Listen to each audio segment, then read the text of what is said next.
At the age of 43, she decided to go to Mexico to participate in a 6-week Spanish immersion program. It changed her life.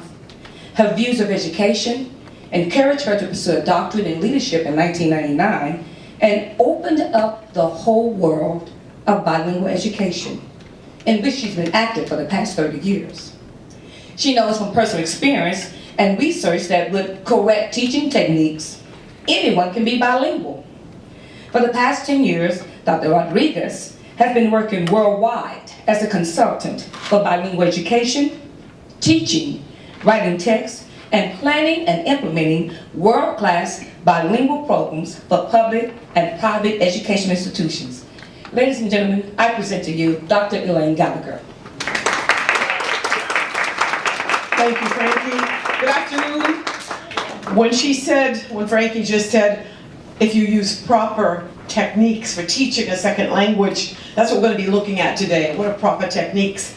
And I can tell you right off, proper technique is not memorizing verb tenses, conjugation of verbs, or irregular verbs in their endings, because those kinds of things turn off students. They don't get them to speak. There's something they do need to learn eventually.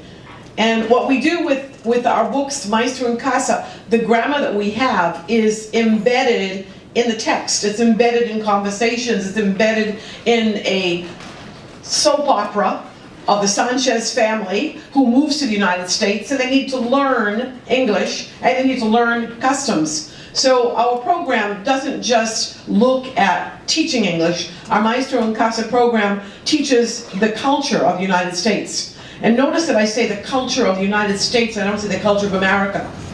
The reason is because I was semi-rudely corrected by various people, and I learned a very strong lesson. I grew up in the United States, and we call it America. I grew up in America, America the beautiful, pledge allegiance to the American flag, etc., until I started living in other countries, and to them America is all of North and South America. Guatemala is America. El Salvador is America. Brazil is America. And I thought, oh my God, I'm being very self-centered, very narrow. And even now I have to force myself to remember that when I say, I can't say I'm from America, they might say, okay, which country? And so when you travel outside the US and you work outside the US, which is what I do most of the time, I tell people jokingly I live in an airplane, but I have to be aware, and we have to be aware when we work with our students, whether they're from Mexico or Vietnam, or from El Salvador, or from Germany or China, we have to be aware that to them, they're in the United States. They won't say very often they're in America. Sometimes we use that because the vernacular uses it a lot. But when we talk about Maestro and Casa, what we're talking about is a program where anybody from any country can learn English with dignity about their own country, with dignity about what they're learning. And that's what we're going to be looking at. Here's my email. I'll give it to you again later. Junior Barney 1. Junior and Barney were my 2 bilingual dogs. Okay, now I don't mean meow meow and woof woof. I mean they really understood English and Spanish, because my husband is Mexican, which is why I have a second last name, Rodriguez. Okay, my first name is Gallagher. When I say that Junior and Barney were bilingual, what I mean is that if I said to them, Junior, Barney, I just came back from HEB and I bought you a big, fat, juicy bone, a big bone, they would run to the refrigerator, put their nose on the door, and they knew they were going to get a bone. But if my husband said to them in Spanish, Junior, Barney, mis hijos tan guapos, tan inteligentes, papi ya tiene un hueso para ti, un hueso muy jugoso, un hueso delicioso, they would run to the refrigerator. People say, wow, your dogs understand English and Spanish. Now teachers, in reality, what one word did they recognize in English? Bone. What one word did they recognize in Spanish? Now I do not want to insult your students by comparing them to my dead dogs, but there is a comparison. And that is when we speak English to people who don't know English well, they do pick out some isolated words that they understand, and that's how we start learning a language.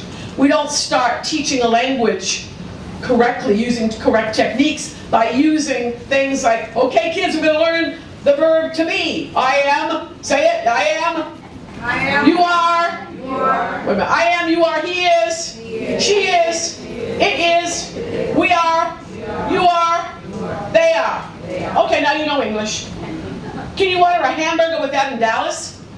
No. And so one of the reasons why all over the US we have a high attrition rate of people dropping out of adult basic education in English is because they don't feel that they're making the progress they want.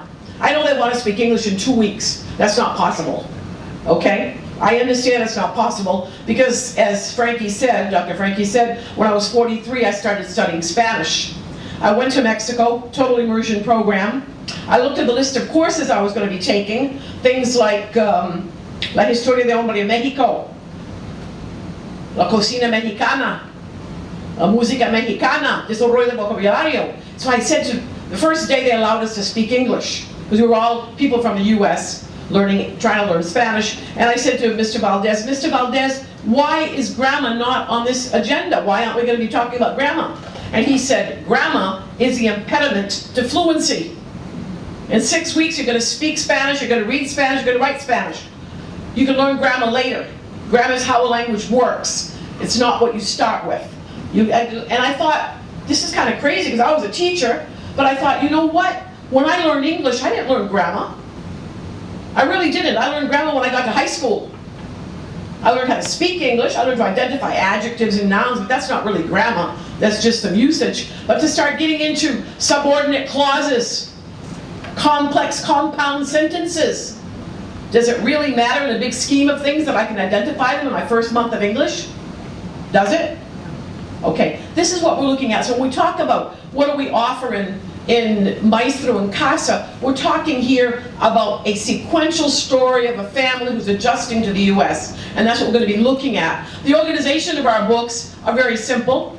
The teacher guide that I wrote goes along book by book, page by page. It tells you practically what to say. If you're not, how many of you are certified Texas teachers, ESL bilingual? Okay, very few, that's okay. How many of you are not certified Texas teachers? That's okay too. The idea is anybody that really wants to be a teacher, all you've got to have is a love of teaching. You've got to get out there, whether you ran over your cat with your car leaving home, or had a fight with your husband before you left home, that stuff has to stay somewhere else. You have to go to school and be an actor or an actress, because if you can't, find a new job. Because you're there to inspire these people. Whether they're little kids or adults, in your classes they're adults, and they work hard, they have another job, they probably have a family to support, and it's a sacrifice for them to stay in English. It's a sacrifice for them to give up that time to get a babysitter, lose some work hours or whatever. So we have to make it valuable for them, and not valuable by giving them all kinds of busy work or all kinds of boring work. You gotta get out there and be enthusiastic. You don't say, okay, hello, open up your books to page 29. Okay, what's sentence number 1? Read it, Miguel. Blah, blah, blah, blah. Okay, number 2, read it, Mariela. Blah, blah, blah, blah. Nobody's paying attention. Do they really pay attention when somebody reads out loud? Do they? No. It goes in here and out there. So what we want to do is look at the dialogues, act them out, talk about real life situations, and that's what the program's about. So when we talk about planning, one of you said that the thing you hate to do, you're not good at, is paperwork. Who said that? It was over here somewhere. Okay, I agree with you. I hate paperwork. I'm a rebel for paperwork. Those of you that work in the regular public school system, not just ESL, how many of you work in the any regular public school system? Do you have to write those stupid plans still, like objective, sub-objective, and tie them with the teaks and the text and all that? Like A, 1, 2, 3, do you have to do that kind of stuff? Well, let me tell you what I did for 11 years in Laredo before I retired. I'm on TRS, okay? I retired years ago. I collect teacher retirement. I hated doing that kind of paperwork too. And I'm a rebel. But I like to teach, and I like to plan, but I don't like to write down stupid stuff that nobody's going to look at. So I did an experiment that lasted for 11 years until I retired. I invented all the teaks in my plan book. Think I'm going to look them up and match them all up? No. If it said I was going to be doing oral presentation in a timeline for Europe, I just put A1, subgroup B, parentheses C, A1, 2. I just invented things. 11 years, nobody ever caught me. I even told people, they thought I was joking. They didn't think I could be that weird, but I am. Weird is good and normal is boring, okay? You gotta remember that, because your students come in from a hard day of work, or they come from a hard life, and they feel inadequate because they probably don't speak English well, and they need to make more money, and the only way they can make more money is to speak English. Okay? That's it. And that's what they need. And so weird teachers are good. I don't care if you're certified, but if you're going to plan, planning only needs 3 things. What are you going to do? How are you going to do it? And what result do you expect? In the 21st century, in my opinion, and I've worked a lot with bilingual education in various countries, in the 21st century, if you don't speak a language, you don't know the language. I don't care if you get 900 points in the TOEFL. Wow, maestra, ya tengo 900 puntos in the TOEFL. Oh, you did? Wow, 900. How did you do it? Did you get a tutor? Did you study? What did you do? Maestra, no puedes sacar la lengua, pero ya lo tengo They can't even talk. They say to me, I can't, no saca la lengua means I can't explain it, I can't talk about it. And so what we have here is a generation of people passing tests, but not being able to communicate. And so what they do is they feel frustrated and they start dropping out. So what we need to look at as we do our planning is what's the teacher going to do, and what is the student going to show? What's the student going to evidence? And what we look at with Maestro and Casa, even though grammar is in our books and grammar is embedded, it's very subtle. In fact, there's a lot of grammar, but you don't notice it because they don't throw it down anybody's throat. Basically, what the students are going to be doing is using speaking, a lot of oral interaction. So when you look at the teacher guide, there's a lot of activities that the students are going to repeat things after you, or they're going to say things to each other, and every single page in the MATT books, the Casa and Maestro and Casa books, are exactly explained. US, they need to learn English, they need to find a job, find an apartment, buy furniture. They have to learn about the education system in the US because it's different than in other countries. For example, in most countries, many countries, secondary is what they call junior high school. In the US we call it either middle school or junior high. And so there's a lot of terminology explained to them so that the immigrants that are taking this course to learn better English, smoother English, starting from very, very basic up through more advanced, up to level 6, which is citizenship. Citizenship, our books get gradually more difficult. The citizenship book prepares students for written and a reading exam. There's a lot of history that is given to the teacher, to you, so that you can have the facts, so you can sound smart. Like I tell my students, I don't care if you're smart, I don't care if you're not smart, but you're going to talk like you're smart. And this is what we need to do. So when I was learning Spanish, the first 2 weeks I took the course, the various courses, there were regular courses like history and geography and music. They were taught 100% in Spanish. Nobody translated. Nobody came up to me and said, pobrecita gringuita, vamos a traducir para entender algo. Nobody said that. I had to listen, and I didn't know what I was listening to. I had a headache, literally, I'm not even joking, a physical headache for 2 weeks from being frustrated that I didn't understand what was being said and I couldn't communicate. My level of communication was much lower than what I could think, so it was extremely frustrating, and your students go through the same thing. No matter what language your students speak, whether it's Spanish or Vietnamese or Chinese, they can think much more advanced and at a much higher level than what they can communicate in English, and it's frustrating for them. And they, many times in many cities, for example, we found in research with our program that in Denver, only 10% of the people continue in the program. They drop out because they don't think they're making progress. And so what we need to do, and this is why I ended up writing a teacher guide last year, because we had no teacher guide, and the teachers didn't really know what to do with the program. And they said, okay, Maestro and Casa, take the book home and do it on your own. Teacher at home, go ahead, do it. And it needs some guidance. It doesn't need a lot of guidance. It makes a good supplementary text for you because there's a lot of oral communication. There's a lot of activities in the teacher guide, something to go along with every page to get your students speaking. Mainly, that's a big focus, is oral production. When I passed through my first 2 weeks of suffering in Spanish, by the 3rd week, I was able to start picking out, and this was every day, 8 hours a day. Your students are only part-time. And so by the 3rd week, I was able to discern and isolate a few words. I could even go blah blah blah blah blah, azteca, blah blah blah, mesa, blah blah blah, sia. I could start identifying some words. They had us repeat things after them to practice. And they would use motions, not translating. They took away my Spanish-English dictionary. They threw it away. They gave me another one, Spanish dictionary. So you're going to think in Spanish. I said, this isn't going to help me. I'm not going to know what this means. Too bad, you'll learn one day. And I did. okay? So what they would do is they would do little role playing where the teacher would act out and we'd have to copy what the teacher did. So the teacher would say, in Spanish, when you're going to meet somebody, you say to them, mucho gusto. Cuando vas a conocer a alguien nuevo, dile, mucho gusto, mucho gusto, mucho gusto, mucho gusto.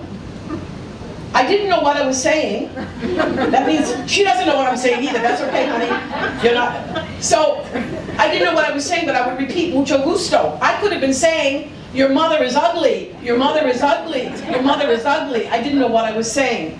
And they didn't explain it.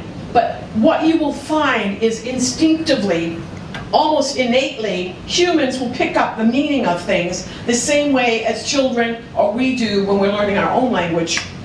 By the 5th week, I had advanced enough so that I understood fairly well. I'm not great, but I had a great base. When I went back at the end of my 6 weeks, when I went back to teach in Eagle Pass High School, I was able to communicate with the parents, and I had learned enough Spanish so I could lie to the parents.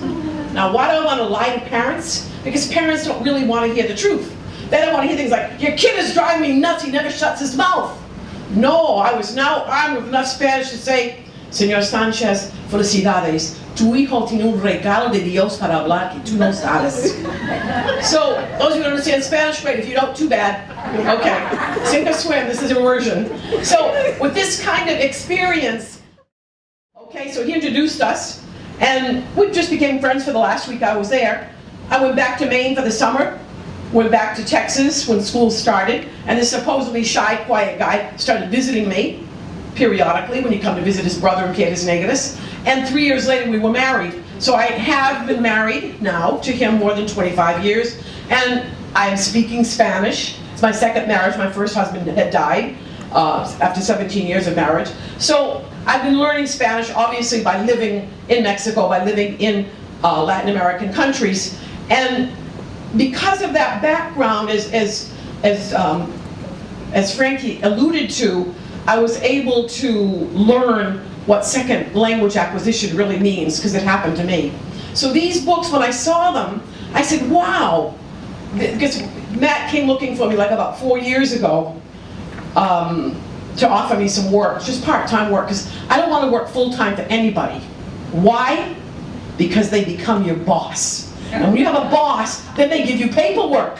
And then when you get paperwork, my God, you're a slave. And if you criticize them, you say, you're not a team player. So this way, I can do whatever I want to do, and if I don't like one job, I got 5 more to back me up. So, anyway, I worked with Matt, and when I saw this material, I said, hey, wow, that's how I learned Spanish.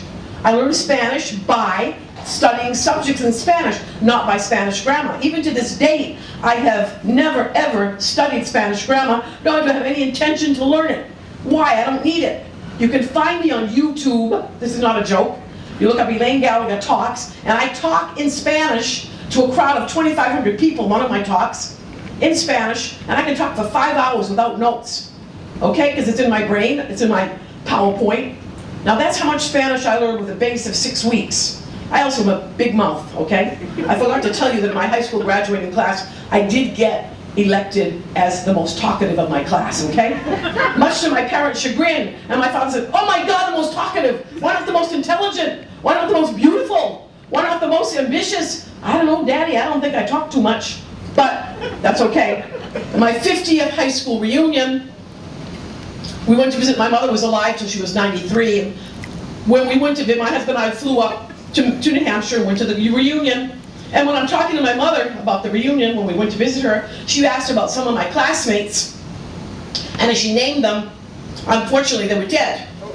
I don't mean that as a joke. She'd say, what about Maureen Crump? Oh, Mom, she died. What about Michael Fiandaca? Well, he died. What about Jerome? He died. So my husband gently kicked me under the table and said, change the subject. Your mom, he said it in Spanish because she doesn't know Spanish. He said, change the subject. Your mother's sad because some of the kids she knew had died. So I said, hey Mom, remember when I was 17 and they put me in the yearbook as the most talkative of the class? She said, don't remind me, that's embarrassing. I said, but Mom, now I'm 68 and people pay me to talk, okay? That's what happens when you're a teacher.